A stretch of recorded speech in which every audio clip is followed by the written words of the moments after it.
తెలంగాణ ప్రజలందరికీ very good morning news with Chilka Praveen.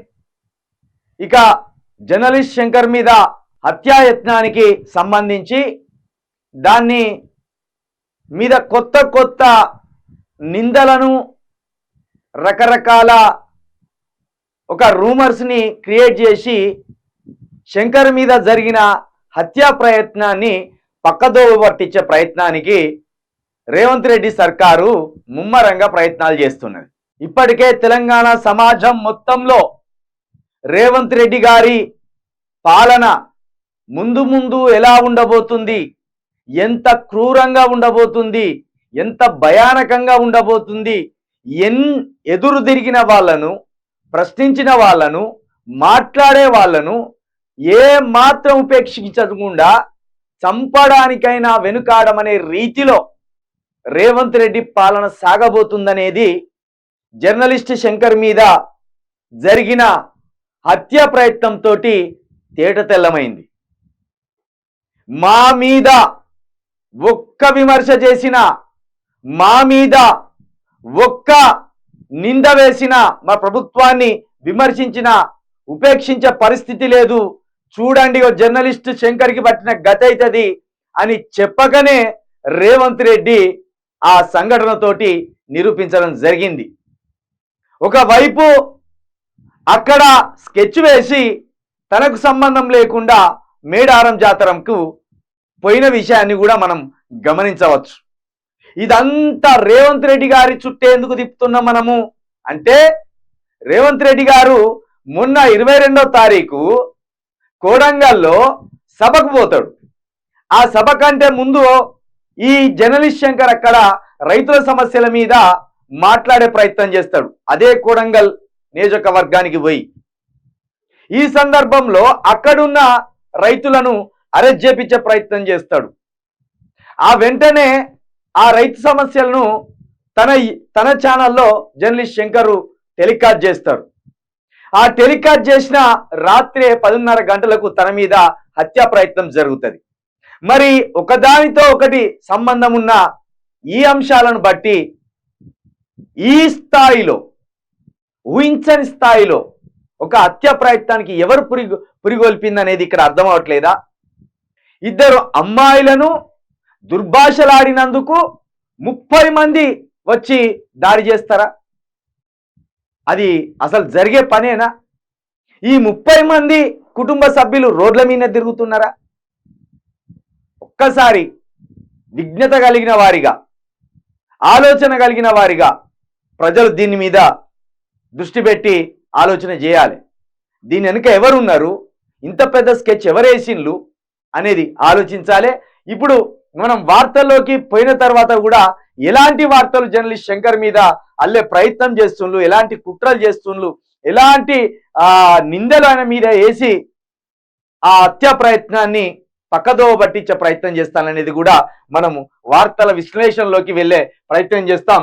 దానికంటే ముందుగా దయచేసి మిత్రులారా, మీ అందరికీ పదే ఒకటే చెప్తున్నా, గొంతు సహకరించకపోయినా మాట్లాడే ప్రయత్నం ఎందుకు చేస్తున్నా అంటే, తెలంగాణ ఎటు దిశగా పోతుంది, తెలంగాణలో కాంగ్రెస్ సర్కార్ ఏర్పడిన తర్వాత ఏ దిశగా పోతున్నది అనేది ప్రజలకు చెప్పాలనే ఒక ఉద్దేశంతో నేను మాట్లాడడం జరుగుతుంది. ఇక ముందుగా మన యూ న్యూస్ ఛానల్ని తప్పకుండా సబ్స్క్రైబ్ చేయండి, షేర్ చేయండి, లైక్ చేయండి. ఒకేసారి మన ఛానల్ చూస్తున్న వాళ్ళు వివిధ గ్రూపుల్లో షేర్ చేయండి, విరివిగా షేర్ చేయండి. దాంతోపాటు మరొకసారి మీ అందరికీ విజ్ఞప్తి చేస్తున్నా, మనకు ఒక సొంత ఛానల్ ఉంటే, సొంత ఆఫీస్ ఉంటే మనల్ని ఎవరు అడ్డుకునే దానికి వీలు లేకుండా ఉంటుంది, ఎవరు కూడా మనల్ని మీద కుట్రలు పడకుండా ఉంటుంది.